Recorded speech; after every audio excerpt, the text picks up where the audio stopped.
నా భార్య పేరు లాగుతున్నారు, 7 నెలల కూతురి పేరు లాగుతున్నారు. నేనేం అడగలేదు, సొంత కాళ్ళ మీద పనిచేస్తున్నాను. మా ఆవిడ కూడా వాళ్ళ ఇంటి వైపు ఏ డబ్బు తీసుకురాలేదు, వాళ్ళ ఇంట్లోనూ డబ్బు అడగలేదు, నేను అడగలేదు, ఆస్తి అడగలేదు. మా ఆవిడ 7 నెలలు గర్భవతిగా ఉన్నప్పుడు తనకి 7 నెలలు ఉన్నప్పుడు మా అంకుల్ వాళ్ళు ప్రతి ఒక్కరూ 7 నెలలు కాదు 7 నెలలు తను ప్రెగ్నెంట్గా ఉన్నప్పుడు మా అంకులు విజయవాడలో ఉంటారు. అండ్ ఇక్కడ కొంతమంది అంకుళ్ళు నాన్నగారు బాగా క్లోజు. మనోజ్, నువ్వు ఎన్నో సంవత్సరాలు ఇంటి బయటగా ఉన్నావు, నీ సొంతంగా ఉన్నావు, మీ నాన్నగారు అమ్మగారు ఒకరే ఉన్నారు.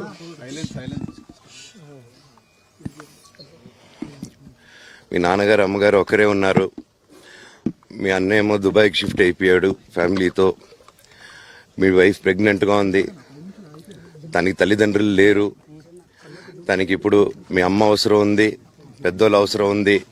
నువ్వు అక్కడే ఎలా చూసుకుంటావు అంటే, నాకు ఆ రోజు మా భార్య కూడా ఒకసారి వాళ్ళు అన్నీ చెప్తున్నారు కదా, ఎందుకండి ఒకసారి వినండి అంటే, సరేమ్మా నీకోసం వస్తాను అని చెప్పి మళ్ళీ తిరిగి రావడం జరిగింది. అండ్ నేను ఈరోజు నా గురించి ఆరోపణలు వేస్తున్నారంటే అది నేనేం చెప్పలేను, ఓన్లీ మీకు ఆధారాలు మాత్రమే చూపించగలుగుతాను. ఇప్పుడు వాళ్ళు చెప్పి నేను చెప్పి ఇది కరెక్ట్ కాదండి, నేను ఎప్పటి నుంచో కూర్చొని మాట్లాడదాం అంటున్నాను. పిల్లలకి లోకల్లో అక్కడ లోకల్లో ఉండేది ఎవరో కాదండి, మా బంధువులే అండి అందరూ. ఆ చుట్టుపక్కల గ్రామాలందరూ మా నానమ్మ వాళ్ళ ఊరు, మా అమ్మమ్మ వాళ్ళ ఊరు, అందరూ మా వాళ్ళండి. వాళ్ళ పిల్లలు, మనవాళ్ళు, వాళ్ళ బంధువులు.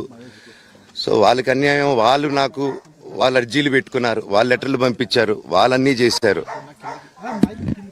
నేను వాళ్ళకి సపోర్ట్గా మద్దతుగా నిలబడి ఏమైంది నేను అడిగేసరికి వినయ్ అతనికి ఫోన్ చేశాను, మెసేజ్లు పెట్టాను. సార్ వాట్ ఈస్ హ్యాపెనింగ్, నేను కావాలంటే కాలు మీద కూడా పడతానండి, ఈ ఇష్యూ క్లియర్ చేయండి, మాట్లాడుకుందాం అంటే చాలా దురుసుగా రిప్లైలు పెట్టారు. నేను ప్రతిదీ ఈరోజు సాయంత్రం 5:30కి ప్రెస్ మీట్ పెట్టి ఇన్నాళ్ళు ఆగానండి, ఇంకా ఆగలేను. ఈరోజు ఈవినింగ్ ప్రతిదీ చెప్పేస్తాను. ఆ రోజు నేను పోలీసు సపోర్ట్ అడిగినప్పుడు స్టేషన్కి 100కి ఎందుకు ఫోన్ చేశాను, ఆ 100 దగ్గర నుంచి నేను పర్మిషన్ ఇస్తున్నాను, నాకు ప్రాబ్లం లేదు, మీరు ఒప్పుకుంటే మీరు మీ వల్ల అయితే 100లో నేను ఏం మాట్లాడానో మీరు తీసుకొని వినండి. ఆ రోజు ఆ మూమెంట్లో జరిగిన మూమెంట్లో మాట్లాడాను. ఇంట్లో 10 బండ్లు ఉన్నాయి, అందరూ ఉన్నారు ఇంట్లో. మరి ఇన్ని బండ్లు ఉంటే ఇంట్లో ఎవరికైనా ఏదైనా అయితే కారుల్లో తీసుకెళ్తాం. ఆ రోజు 108 అంబులెన్స్ వచ్చింది మా ఇంటికి. ఈ విషయం ఎవరికైనా తెలుసా? పోలీసులు కూడా తెలుసు, అది ఎస్ఐ గారికి తెలుసు. అది బయటికి రాదు, కానీ రికార్డులో ఉంటుంది కదండి, అది కనుక్కోండి సార్ 108 ఎందుకు వచ్చిందని. అండ్ నిన్ను ప్రతిదీ నేను కొడుతున్నాను, ఇది చేస్తున్నాను అన్నారు కదా సార్, సీసీటీవీ కెమెరాలు తెప్పిండి సార్. నేను కిరణ్ని, విజయ్ని ఇమ్మీడియట్గా తీసుకొని యాక్షన్ తీసుకోండి, వాళ్ళే దొంగతనం చేశారని చెప్పాను. ఆ కిరణ్ నిన్న మా ఇంట్లో మొన్న చెప్తే నేను చూసుకుంటా అన్నారు. నిన్న మా ఇంట్లోనే తిరిగాడు. మా ఇంట్లోనే తిరిగి మా నానీస్ని బెదిరించి ఒక అమ్మాయి పారిపోయేలాగా చేశారు. నిన్న నా కూతురు బట్టలు ప్యాక్ చేసేదానికి ఇట్లా ప్రయత్నించాడు అతను. అప్పుడు నేను కంగారుగా అప్పుడు డీజీ ఆఫీసులకి వెళ్ళి, భయం వేస్తుందండి పిల్లల జోలికి వెళ్తే, ఎవరికి ఇది. నేను అందుకే నాకు మా నాన్న దేవుడండి. ఈ రోజైతే ఏదైతే చూస్తున్నారో మా నాన్నని, ఇది మా నాన్న కాదండి. నేను అబద్ధాలు ఆడేవాడిని కాదు. నా గురించి మీరు ఎవరినైనా ఎంక్వైరీ చేసుకోండి, నా ఫ్రెండ్స్ని అడగండి. నాకు చిన్నప్పటి నుంచి ఉన్న స్నేహితులు ఒక్కొక్కరు వేరే వృత్తిలో ఉన్నారు, వాళ్ళు సొంతంగా కాళ్ళ మీద కష్టపడిన వాళ్ళే అండి. అండ్ నేను కూడా నా సొంతంగానే వచ్చాను, కానీ ఏ రోజు ఇది చేయండి అది చేయండి అని అడిగింది లేదు. అండ్ ప్రతిదీ నేను సాయంత్రం వచ్చి మీకు ఎక్స్ప్లెయిన్ చేస్తాను. దయచేసి కోఆపరేట్ చేయండి. థ్యాంక్ యూ మీరు అందరూ ఉన్నందుకు. విజయ్ అనే వ్యక్తి నిన్న అంత చెప్పిన తర్వాత కూడా మా ఇంట్లోనే నన్ను కొట్టేటప్పుడు అతను కారు నుండి వెనకాల నుంచి అలా వెళ్ళిపోయారు అందరు ఉండంగానే. మీరు అతని కార్ నంబరు అతని సిగ్నల్ ని దయచేసి ట్రాక్ చేయండి. అన్ని కంప్లైంట్లు పెట్టిన తర్వాత కూడా మా ఇంట్లో ఎందుకున్నాడు ఆ దొంగ? మీరు దయచేసి ఇది ఇమీడియట్ గా చేసుకోండి. నేను సాయంత్రం లోపల ఒకసారి మీరు అన్నారు ఇందాక మా నాన్న దేవుడు అని చెప్పి, ఎవరు ప్రభావితం చెప్తాను సార్. మా నాన్న మీ షోల్డర్ మీద గన్ను పెట్టి కాలుస్తున్నారండి, క్లియర్ గా కాలుస్తున్నారు. ఆయన నేను పనులు చేసుకుంటూ అన్ని రకరకాలుగా ఉన్నప్పుడు ఆయన బ్రెయిన్ వాష్ చేసుకొని నా వ్యక్తిగత జీవితంలో బయట పెట్టి నన్ను, నా వ్యక్తిగత జీవితం తప్ప అది కూడా నేనేం తప్పు చేయలేదండి. నేను ప్రేమించిన అమ్మాయిని పెళ్లి చేసుకున్నాను, ఆ అమ్మాయి కోసం పోరాడాను. దాంట్లో తప్పేంటంటే నాకు అర్థం కావట్లేదు. అండ్ ఈరోజు వచ్చి 10 మందికి నిలబడినప్పుడు నేను చెడ్డోడిని అయిపోయాను. ఎక్కడ సైన్ పెట్టమంటే పెట్టాను, రమ్మంటే వచ్చాను, పొమ్మంటే పోయాను. ఎన్ని సినిమాలు చేయమంటే అన్ని సినిమాలు చేశాను. అన్న కంపెనీల్లో పనిచేశాను, సాంగులు చేశాను, వాళ్ళకి రికార్డింగ్లు చేశాను, ఫైట్ డైరెక్షన్లు చేశాను. ఎంతో గొడ్డులాగా కష్టపడాను, మనసు పూర్తిగా సంతోషంగా చేశాను. నాకు ₹1 అడిగింది లేదు, ఆశించి లేదు. నేను దానికోసం నాకు కావాలి, నేను పనిచేసిన దానికి కూడా నేను అడగట్లేదు. ఒకటే అడుగుతున్నాను, మీకు నిజం తెలియాలి. అందుకోసమే ఏంట్రా వీడు అన్ని బయట పెడుతున్నాడు అనుకోవచ్చు, కానీ ఈరోజు నాకు భార్య పిల్లలు ఉన్నారండి. ఈ రోజు నేను నిలబడకపోతే రేపు నా కొడుకు పెద్దోడైన తర్వాత, కూతురు పెద్ద అయిన తర్వాత వాళ్ళకి నేను సమాధానం చెప్పుకోలేను. నేను దొంగతనం చేసి వేరే వాళ్ళు కడుపులు కొట్టి నా పిల్లల మొహం నేను చూడలేను, ఆ కూడు నా పిల్లలకి పెట్టలేను. మా నాన్న నన్ను అలా పెంచలేదు, మా అమ్మ నన్ను అలా పెంచలేదు. మధ్యలో మా అమ్మ నలిగిపోతుంది. మా అమ్మని హాస్పిటల్లో అడ్మిట్ అయ్యారని చెప్పి నేను అబద్ధాలు ఆడారు. హాస్పిటల్కి వెళ్ళి చెక్ చేయించుకుంది అమ్మ. నువ్వు వెళ్ళిపో ఇంట్లో నుంచి, నువ్వు వెళ్ళిపోతే వీడిని చూసుకుంటావు మేమంటే, మేము మంచిగా మాట్లాడి పంపిస్తా అంటే నమ్మి ఆవిడ 3 రోజుల నుంచి దడదడగా ఉంటే వెళ్ళమ్మ అంటే. ఏ ఏజ్కి వెళ్ళడం వాస్తవం చూపించుకొని ఇమీడియట్గా మా అన్నింటికి వెళ్ళిపోయి అన్నింట్లో పడుకున్నారు. మీకు ప్రతిదీ తెలుస్తుంది. ఈ రోజుల్లో ఏది దాచలేరు. మరి ఇంత క్యారెక్టర్ అసాసినేషను నేను చేయని దానికి చేశారు అని, నా భార్య వచ్చిన తర్వాత నేను చెడ్డోడినయ్యానని, అదే వాళ్ళ తల్లిదండ్రులు ఉండుంటే గమ్మునుంటారా అండి? ఈరోజు నేను గమ్మునుంటే ఎలా అండి? తనకి తల్లి అయినా తండ్రి అయినా అన్ని నేనే అండి. ఈరోజు తను వాళ్ళ ఇంట్లో ఆధారపడదు, నేను మా ఇంట్లో ఆధారపడను. నేను నా సినిమాలు చేసుకుంటున్నాను. తను సొంతంగా ఒక టాయ్ కంపెనీ పెట్టుకుంది. లాక్డౌన్లో నా అహం బ్రహ్మాస్మి సినిమా మా ప్రేమ కోసం ఆపేసినప్పుడు నిర్దాక్షిణంగా నేను చెన్నైకి షిఫ్ట్ అయిపోయి ఈ ఊర్లో వద్దని మేము అక్కడ కూర్చొని, నేను మనోజ్ నువ్వు బొమ్మలు గీస్తావు కదా, కథలు రాస్తావు కదా, బొమ్మలకి ఆత్మనిర్భర్ అని నరేంద్ర మోడీ గారు ఇది అనౌన్స్ చేశారు.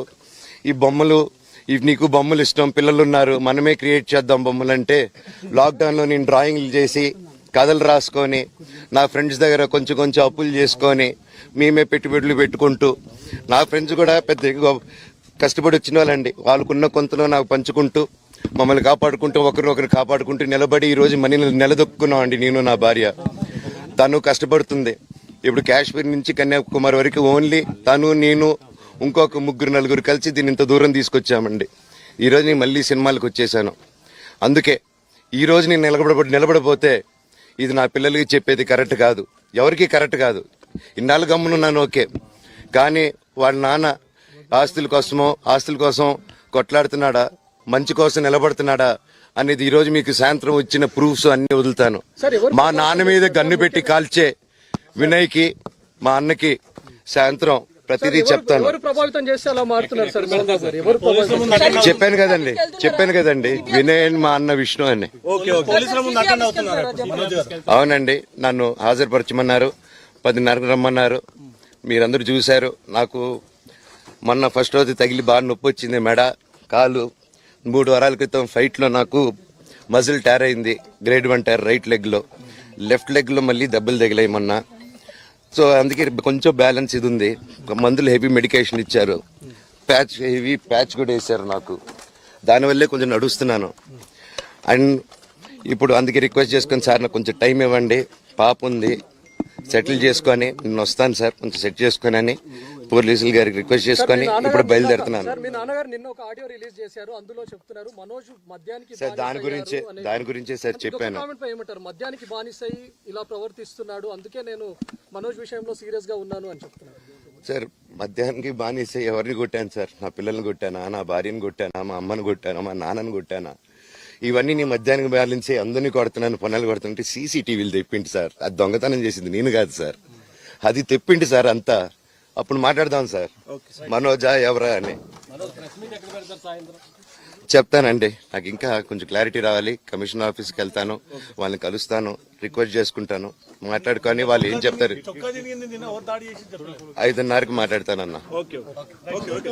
థ్యాంక్స్ రంజిత్ అన్న, ఇంకా అన్న, సారీ అన్న, సూర్యం అన్న, సారీ అన్న. ప్రస్తుతం చూస్తున్నాం మనోజ్ నిజంగా మీడియా మిత్రులకి, ముఖ్యంగా 2 అన్నలకి నా క్షమాపణలు. మా నాన్న తరపున, మా అన్న తరపున నేను సారీ అడుగుతున్నాను. నేను నీ తమ్ముడు అనుకోండి, మీ వాడిని అనుకోండి, మీకు నీ తోడుంటాను. మీకు ఏదున్నా నాకు ఫోన్ చేసేదండి. నేను ఇప్పుడు ఒక్క కాల్ దూరంలోనే ఉంటాను. I will always be there to support you and your family. And I'm sorry. నా కోసం సపోర్ట్ చేసేదానికి వచ్చి మీకు ఇలా జరగడం నాకు చాలా బాధగా ఉంది. నా భార్య పేరు లాగుతున్నారు, 7 నెలల కూతురి పేరు లాగుతున్నారు.